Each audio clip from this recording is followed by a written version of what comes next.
welcome to Kelly Loves K-Pop. I'm Kelly. Today we're doing a bit of a different video.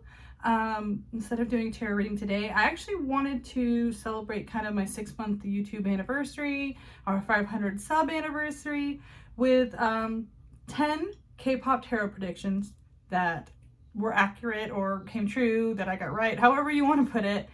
So I have a small list of things that I can actually prove. You know, a lot of tarot readings are emotional or interpersonal. There are a lot of stuff we probably won't ever find out, but these 10 were ones I can actually prove to you came true. This is just for fun. You know, it's not an I told you so. It's literally like my hand's been hurt for a couple days and I can't shuffle cards, so I wanted to do something that didn't involve shuffling cards. So I hope you find this video fun and entertaining and, you know, have fun with me. To me, I'm just as surprised as anyone else when things happen the way the cards predicted them. You know, sometimes even myself, I consider myself a cynic. I like to see proof, and so I thought people would enjoy this as much as I enjoy finding out when the readings are accurate. Short story is that you know, I only got into tarot reading a couple years ago. I haven't been practicing this my entire life. It's something that I started having prophetic and predictive dreams, and after a traumatic incident in my life, I started to feel really called to do this. I've always been into magic and occult and reading up on that stuff, but I never really, and I've had paranormal experiences, but I never really thought I was a psychic type of person until a family member died, and I started learning that it ran in the family, and some things that I had experienced were kind of lining up. So seeing, you know, my progression as a psychic is really interesting to me. A lot of times I don't see other psychics do that. I think I've seen Aphrodite do kind of one of readings they got that they could prove were accurate. But I love to see other psychics, other tarot readers do that too. So I'm always looking for videos like that. I just find it interesting. So we'll go ahead and get into my list here. You know, a lot of the things I've gotten right over the last 6 months, not always the happiest moments in K-pop, not always what I wanted to be accurate, but you know, we don't get to choose. We get to pull the cards and see what it says, right? So the first one that happened at the very end of 2020 was someone asked me if SM Entertainment's new girl group was going to finally debut last year, and I was, you know, I pulled the cards and it got positive omens. Yeah, I'm definitely getting a sense it may be the very end of this year. But I think the girl group will debut this year. I just think it will be probably the tail end of December. If anything, maybe very early January if we're going within the Lunar New Year. But it's going to be winter. I'm feeling good about that. So it turns out they did debut. The funniest thing to me is that I even said it was going to be winter, just that ended up being a member's name for Aespa. Just tickles me. You know, it's just a synchronicity. You know, I obviously didn't know that was going to be her name, but just that it happened that way is always really interesting. Sometimes I notice that things I get right are really off the cuff. I just kind of say them thinking, oh, this is a throwaway thing, this is just something in my mind, but it's not going to be serious, because sometimes it doesn't feel like the meat and potatoes of the reading, but then that's the part that is accurate. So sometimes it's just going off on my own thoughts actually ends up being more accurate sometimes than following the cards 100%. Intuition is really important. So yeah, seeing that Aespa debuted and had some follow-up with a winter song around the time I thought they're possible, if they had a late debut, it was going to be, you know, around the winter holidays, you know, the Lunar New Year's holidays at the latest, and then ended up they had a release around then too, I think. So it was just really cool, really interesting. I was happy they got to debut. I know it was around kind of another SM Entertainment scandal that I also covered here on the channel, but I'm glad that it doesn't seem to be lingering over their heads, and they're doing really well now. So yeah, 2020 Aespa did debut, and they're flourishing, so I'm happy to see that. The next segment here is a few MONSTA X readings. Excuse me, I'm a mom baby, So I do a lot of check-ins on them, a lot of readings on them just for my own personal interest, especially when the channel first started.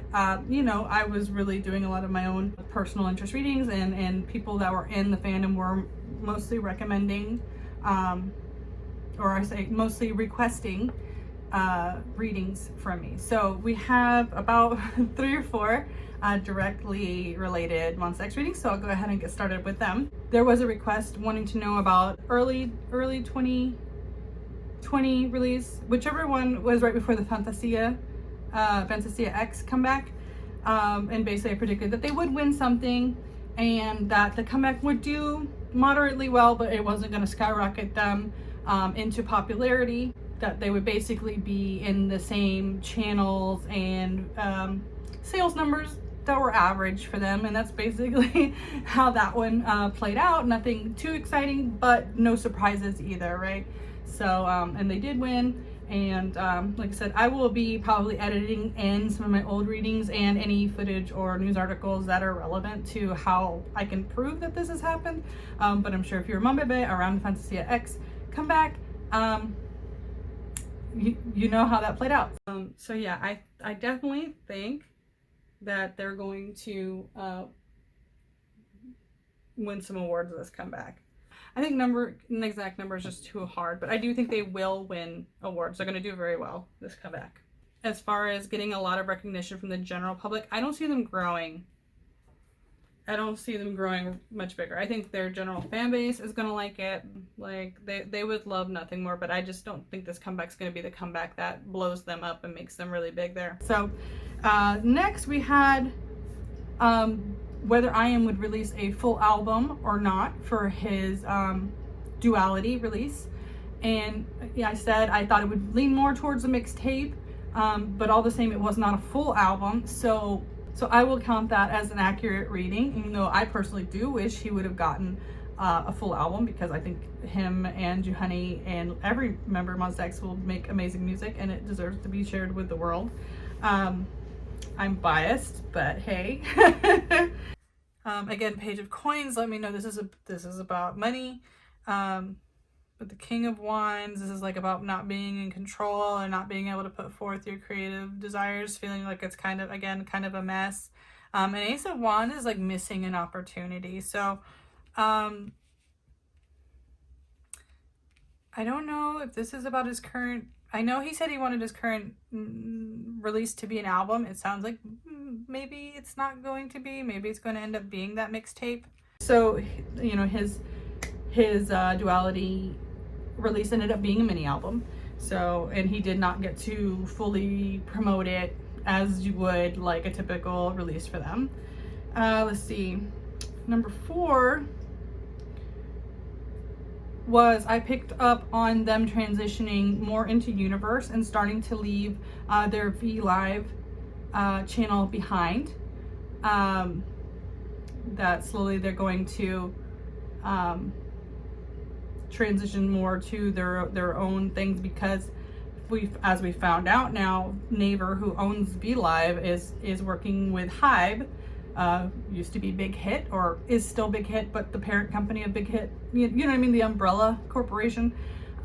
So they have now decided they're going to take weverse and vlive and make their new fandom platform soon out of that. So I don't think MONSTA X will be included, and it seems like they're off doing their own thing, doing what they want to do on their own platforms away from that. So that was just like a tidbit I picked up in a friendship reading between Joohon and IM, I think, that they were both working on this or learning this news at that time, and it was kind of affecting their integrity, like, or at least in the reading. I'll link all these readings so you guys can see what I'm talking about.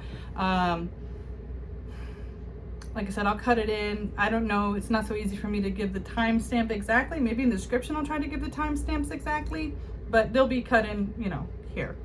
It's really hard to say what this could be, but this is definitely about ideas and communication. I wonder if it has to do with that Universe app. I wonder if they had something else in mind, but they ended up going with this Universe app instead. It's definitely feels more in that vein, like it's more of a communications thing. I don't know if it's maybe they will give up vlive to pursue this Universe project. Let's see, and the Kihyun scandal. So with Kihyun, he had been accused in the past of being like an ilgin, being like a like bad kid, you know, a bully, whatever. Someone had come before making claims, and they had been threatened by Starship that they would be sued for false claims. So they dropped the claims, and then when MONSTA X, when the K-pop bully scandal became a hot topic, they tried to, pipe up again.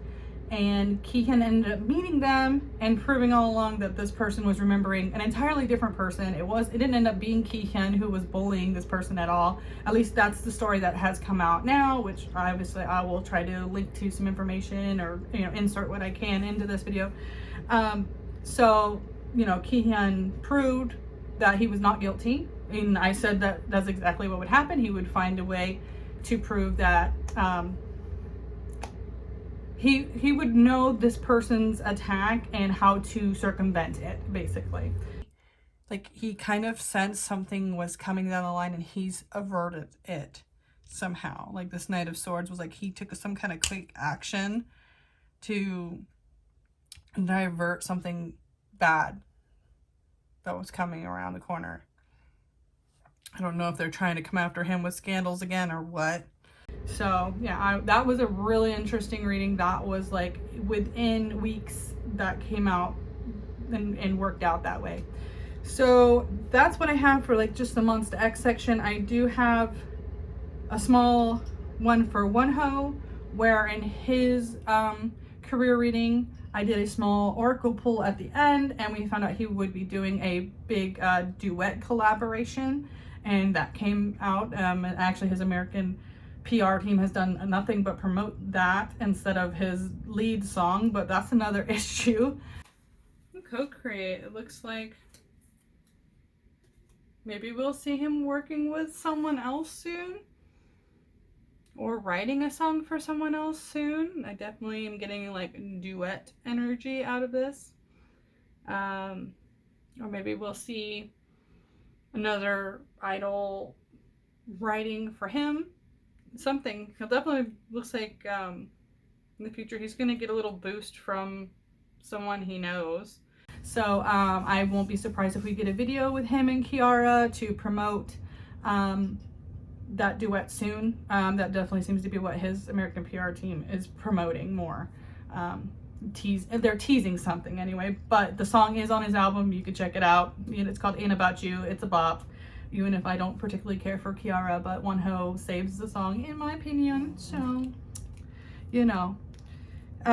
there's a couple now for day 6. I've done a lot of readings on day 6. One of their fans was one of my early supporters and requested a lot about them. I probably still have some of their readings I owe them for day 6, but it's fine. I really love day 6. I find them super talented.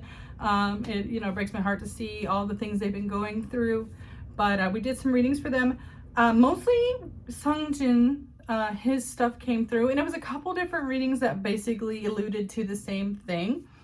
In one I said he would be taking more time away to focus on his future, to focus on how he was going to care for his family. He seemed up in the air about something, and we found out about him doing a surprise military enlistment, which is also what I said in another reading, that him or Jay was going to come up with kind of surprise news, but it wasn't going to be good news. It was like going to be something totally unexpected by the fandom, and the Knight could almost be him. The Knight of Pentacles is also about slowing down and taking your time, being very methodical about how you're going to proceed. Like, he's walking away trying to get his own thing. Again, Eight of Cups is also about walking away. Whatever this is, it feels like he's trying to do it on his own. Judgment in reverse can mean like they may be doing things but maybe it's a more on a like a smaller scale, more behind the scenes deal. Maybe they're coming back and like writing songs, but they're not necessarily performing them. Maybe they're recording music videos, but they're not on the stage at the music shows. They may come out and finally speak about it. Queen of Swords is about saying what you want, kind of unfiltered. I feel like there will be a statement, but it's not going to be what people want to hear or not what they're expecting to hear. So both of those I think alluded to his enlistment. But it's nice to see also, I said that he would be participating, but in a less active way. And that's also what's happening with this comeback, is like he's a part of it, but he's obviously enlisted, so he can't actively be a part of it. So that to me is considered accurate. You know, if I'm also here to debate in the comments if you'd like to tell me what you think I've gotten right or what you think I've gotten wrong. Like, I'm happy to always talk about the predictions. I usually just kind of get requests, so sometimes I don't always answer. But if you actually want to talk about a reading, I'm always here for that. So, you know, feel free to drop me your opinions in the comments. Let's chat. And sometimes if I agree, I'll just leave a like, but you'll know that's why I'm just like, yep. Number 8 really kind of hurts, but also I'm kind of happy for her, but I'm also sad to see what's going on, is the Elkie situation. I did a reading on her and CLC, and right away I was like, if she's not out of, you know, she released that she was trying to terminate her contact. Cube had not responded yet as of the time I did the reading, and I knew that they were going to release her. That she would be, if she hadn't already been out and they were signing that paperwork to release her as of the time I did the reading, it would happen very shortly after, and it did. It seems like there will probably be a quick decision for her. Whatever she's fighting, I don't think it'll be long and drawn out. I think she'll get her judgment or her results or her contract. She'll get out of her contract quickly. If it hasn't already happened, it'll happen quickly. She looks like she's making some decisions. It may take a while, is really what I'm saying, for her to move her career into China or Hong Kong, wherever she's looking to go. She's going to have to start completely fresh. And possibly like reinvent herself. I also said that she would have to totally reinvent herself and start from scratch when she enters the Chinese market, and it's showing right now with a lot of the heated political standings going on between Hong Kong and mainland China, and how it seems like she's separating herself from Hong Kong. And doing that also with some of her Chinese stances, she's separating herself from the Korean fan base. So, and she's losing a lot of her international fan base. So it seems like she is focused on the very small Chinese mainland fan base right now. So she will be starting from a very small, humble beginning again.